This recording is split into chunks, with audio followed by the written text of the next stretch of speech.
स्वागत है साथियों आप सभी का एक बार फिर से फाइनली श्रेयस अय्यर की कप्तानी में पंजाब की टीम ने 11 साल के बाद फाइनल में एंट्री किया है। और जिस अंदाज में श्रेयस अय्यर ने इस खेल को खेला है वो मुझे लगता है कि सबको याद रहेगा उनका ये परफॉर्मेंस, जो खास तौर पे मुंबई इंडियंस के खिलाफ एक ऐसी टीम जो आज तक कभी भी 200 प्लस स्कोर करने के बाद किसी भी टीम को चेस नहीं करने दिया था। और ये करने वाले पहले कप्तान बन गए हैं यहाँ पर श्रेयस अय्यर। साथियों, जब पहले प्लेऑफ के मुकाबले में आरसीबी के खिलाफ श्रेयस अय्यर की कप्तानी में उनकी टीम हारी तो उन्होंने कहा कि we have lost the battle but not the war. मतलब कि अभी हमने लड़ाई हारी है, युद्ध तो अभी नहीं हारा है हमने, अभी भी बाकी है। और कुछ उसी अंदाज में मुंबई इंडियंस के खिलाफ खेलते हुए श्रेयस अय्यर ने बल्लेबाजी किया।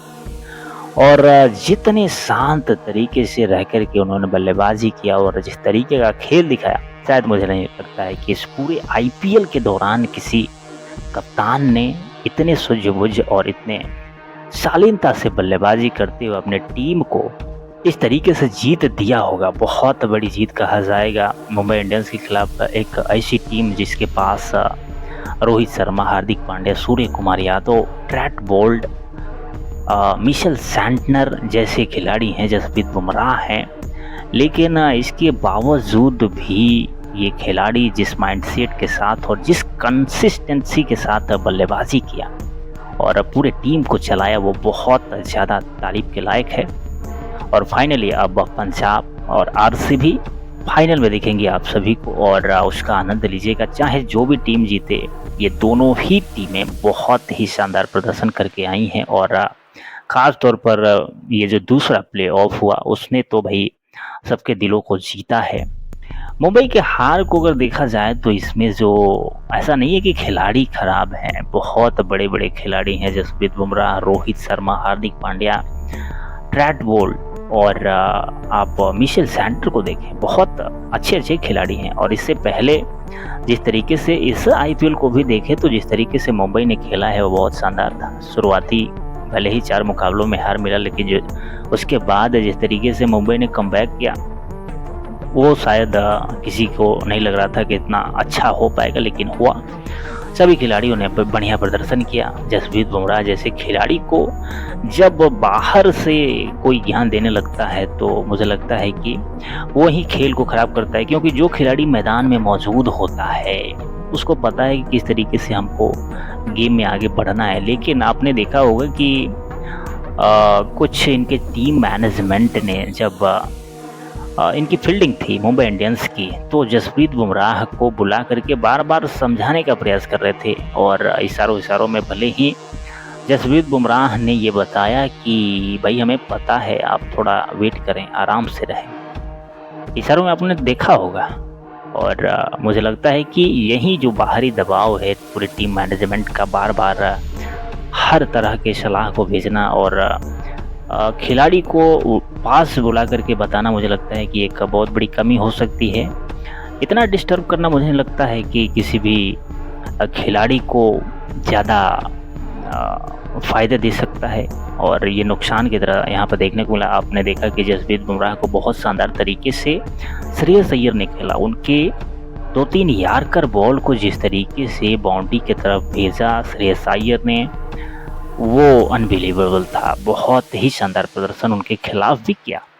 उसके अलावा आप जब भी ये देखेंगे कि जसप्रीत बुमराह इसमें पूरे 4 ओवर फेंकने के बावजूद भी एक भी विकेट इस पूरे इतने बड़े मैच में नहीं ले पाए। और उसके बाद 40 रन उन्होंने खर्च भी किया। तो ये कहीं ना कहीं लगता है कि ये जो डिस्टर्बेंस देखने को मिला है वो बाहरी जो टीम मैनेजमेंट है वो पूरी तरीके से इन लोगों को डिस्टर्ब किया। और खेल में इतना ज़्यादा उंगली करके मुझे लगता है कि मुंबई इंडियंस को पीछे ले जाने में टीम मैनेजमेंट का ही बहुत ज़्यादा हाथ रहा है, रोल रहा है। और यही वजह है कि मुंबई आज 200 प्लस स्कोर करने के बावजूद भी किसी दूसरे टीम को चेस करने में का मौका दिया यहाँ पर, और उसको कर पाई यहाँ पर श्रेयस अय्यर की टीम ने। और फाइनली जो श्रेयस अय्यर ने कहा था कि we have lost the battle but not the war, उसको सही किया। और इतने शांत रह करके जिस तरीके से श्रेयस अय्यर का परफॉर्मेंस आया है 87 रनों का, वो बहुत बेहतर है साथियों। श्रेयस अय्यर ने लगातार प्रदर्शन दिया है। वर्ल्ड कप 2023 की बात करें तो कुल 10 मुकाबलों में 10-11 मुकाबले खेलने के बाद 5 सेंचुरीज लगाई थी। और उसके बाद जब भी मुकाबला श्रेयस अय्यर ने खेला है, लगातार प्रदर्शन। चैंपियन ट्रॉफी को आपने देखा होगा, हर एक मुकाबले में चैंपियन ट्रॉफी के श्रेयस अय्यर ने बहुत शानदार तरीके से खेला। और इतने कॉन्फिडेंट और कंसिस्टेंट हो करके जब कोई खिलाड़ी खेलता है तो कहीं ना कहीं उसकी आत्मविश्वास और खेल बहुत आगे जाता है। और वही नतीजा रहा। आईपीएल की शुरुआत में ही जिस तरीके से इन्होंने बल्लेबाजी किया, ये लग गया था कि इस बार पंजाब की जो टीम है वो कहीं ना कहीं बहुत बेहतर करने वाली है श्रेयस अय्यर की कप्तानी में। और वैसा ही यहाँ पर हुआ। इससे पहले दिल्ली कैपिटल को श्रेयस अय्यर की कप्तानी में फाइनल खेलने का मौका मिला। और कोलकाता नाइट राइडर्स को ऑलरेडी श्रेयस अय्यर ने फाइनल का खिताब जितवाने में कामयाबी हासिल कर चुके हैं। तो कहीं ना कहीं इनकी जो खेल है, इनकी जो सूझबूझ है और इनकी जो कैप्टनसी है वो प्रभावी है। और उसी का रिजल्ट यहाँ पर देखने को मिला। लेकिन साथियों, इसके बीच एक चीज़ें जो अभी श्रेयस अय्यर के खिलाफ होते हुए दिखाई दे रहा, टीम इंडिया का जो सिलेक्शन हुआ है उसमें श्रेयस अय्यर और केएल राहुल जैसे नाम को बाहर रखा गया है। अब पता नहीं किस तरह का ये सिलेक्शन हुआ है। क्या श्रेयस अय्यर के पिछले परफॉर्मेंस, चाहे वो आईपीएल का हो या फिर चैंपियन ट्रॉफी हो या फिर वर्ल्ड कप 2023 का वो जो ओडीआई वर्ल्ड कप है उसका परफॉर्मेंस हो, इन सबको किसी ने आकलन नहीं किया या फिर क्या है? इतने बेहतर खेल दिखाने के बाद भी अगर इंडियन टीम में सिलेक्शन न होना, कैप्टन का न होना, मुझे लगता है कि कैप्टन सी का जो भूमिका है वो इनको मिलना चाहिए था।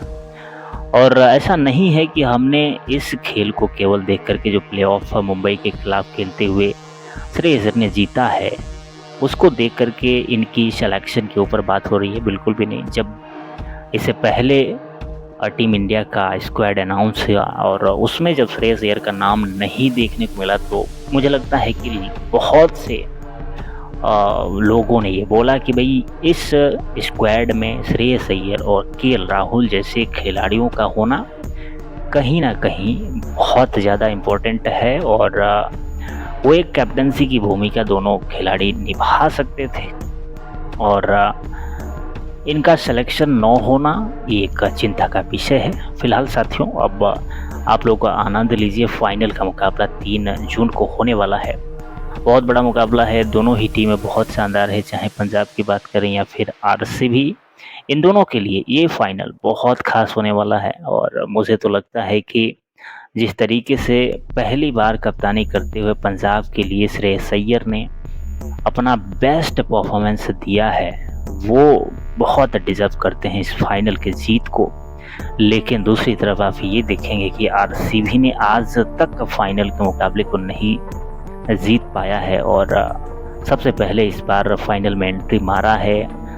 तो निश्चित रूप से विराट कोहली के मौजूदगी में एक फाइनल का जीतना आरसीबी के लिए बहुत इम्पोर्टेंट है। इन दोनों ही टीमों के लिए ये फाइनल बहुत महत्वपूर्ण है। खैर, कोई भी जीते, बहुत अच्छी टीमें हैं दोनों और दोनों के लिए बहुत बहुत शुभकामनाएं हैं। फिलहाल साथियों, इस वीडियो को यहीं पर रोकते हैं। आप सभी को ये जानकारी अगर अच्छी लगी हो, ये वीडियो अगर पसंद आया हो तो इसको आप लाइक करें। चैनल आपने अभी भी सब्सक्राइब नहीं किया है तो प्लीज़ कर दीजिएगा। धन्यवाद।